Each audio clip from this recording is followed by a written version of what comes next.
ஸ்ரீ மகாகுரப்யோ நமः. ஹரிः ஓம். சதாசிவசமாரம்பாம் சங்கராச்சார்யமத்யமாம் அஸ்மதாச்சார்யபர்யந்தாம் வந்தே குரு பரம்பராம். ஜெம் டிவியின் அன்பர்களுக்கு எனது வணக்கங்கள். இன்றைய நாள் அனைவருக்கும் இனிய நாளாக அமைய எல்லாம் வல்ல இறைவனை வேண்டி இன்றைய மதமும் நம் மதமே நிகழ்ச்சிக்கு செல்வோம்.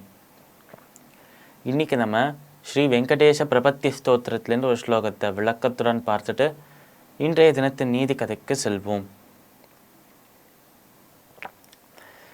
ரேகா மயத்வஜ சுதா கலஷாத பத்ர வஜ்ராம் குஷாம்புருக கல்பக சங்க சக்ரைஹி பவ்யைரலங்கிருத தலௌ பரதத்வ சிம்ஹைஹி ஸ்ரீ வெங்கடேஷ சரணௌ சரணம் பிரபத்யே.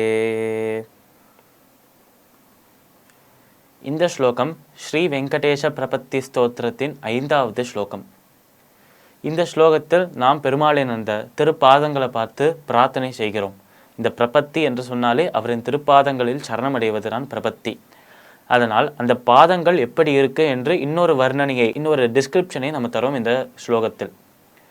ரேகாமய துவஜசுதா கலசாத பற்ற. ரேகாமய, இந்த ஒரு திருப்பாதத்தில் பலவிதமான சின்னங்கள் இருக்குது என்று சொல்கிறோம். அதாவது ஒரு பெருமாளின் பாதத்தை எடுத்துட்டோம் என்றால் நம்ம பாதம் மாதிரி அது பிளெயினாக இருக்காதாம்.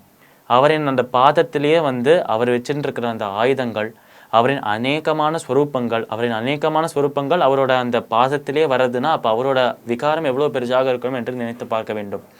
அதனால் அவரின் அனைத்து ஸ்வரூபங்கள், அனைத்து அவதாரங்கள், அவரோட அனைத்து ஆயுதங்கள், அவரோட பக்தர்கள் எல்லாருமே அந்த பாதத்தில் சின்னங்களாக இருக்கிறாளாம். அப்படி இவரின் பாதத்தில் இருக்கும் முக்கியமான சின்னங்கள் என்ன என்பதை இந்த ஸ்லோகத்தில் நம்ம சொல்கிறோம்.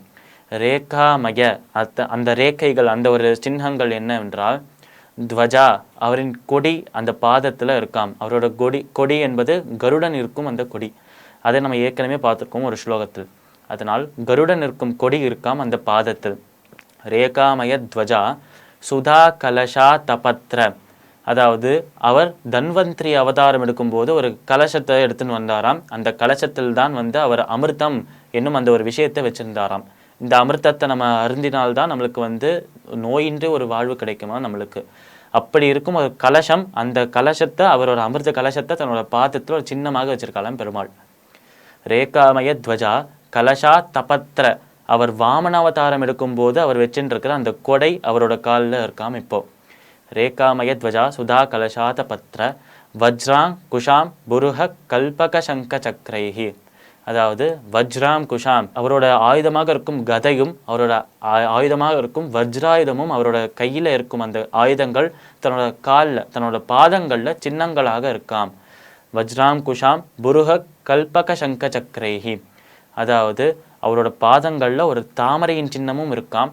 அதே நேரத்தில் சங்கு சக்கரம், இந்த ரெண்டுமே அவரோட காலில் இருக்காம், அவரோட பாதங்களில் சின்னங்களாக இருக்காம். இப்பேற்பட்ட அந்த பெருமாளின் பாதங்களில் தான் நான் சரணம் அடைகிறேன் என்று சொல்கிறோம். பவ்யேர் அலங்கிருத தலவு பரதத்வ சிம்ஹை ஸ்ரீ வெங்கடேஷ சரணௌ சரணம் பிரபத்தியே.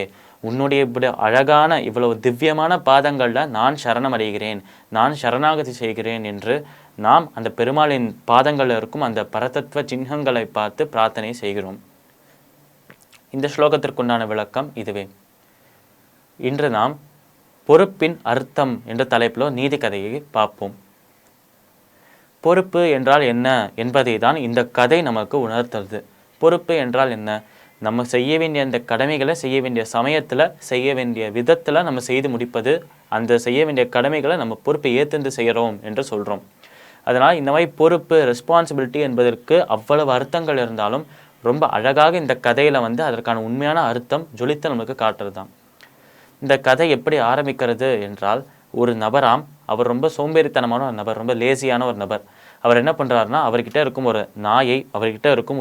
நாயை அந்த அவர் செய்ய வேண்டிய வேலைகள் அனைத்தையுமே அந்த நாய்கிட்ட கொடுத்து செய்ய வைக்கிறாராம். இப்படி இந்த நபர் யார், இவர் ஏன் இந்த நாய்கிட்ட எல்லா வேலையும் செய்ய சொல்கிறார், இந்த நாய் அதற்கப்புறம் என்ன பண்ணுறது, நாளை தினம் பார்க்கலாம். மீண்டும் நாளை சந்திப்போம். நன்றி, வணக்கம்.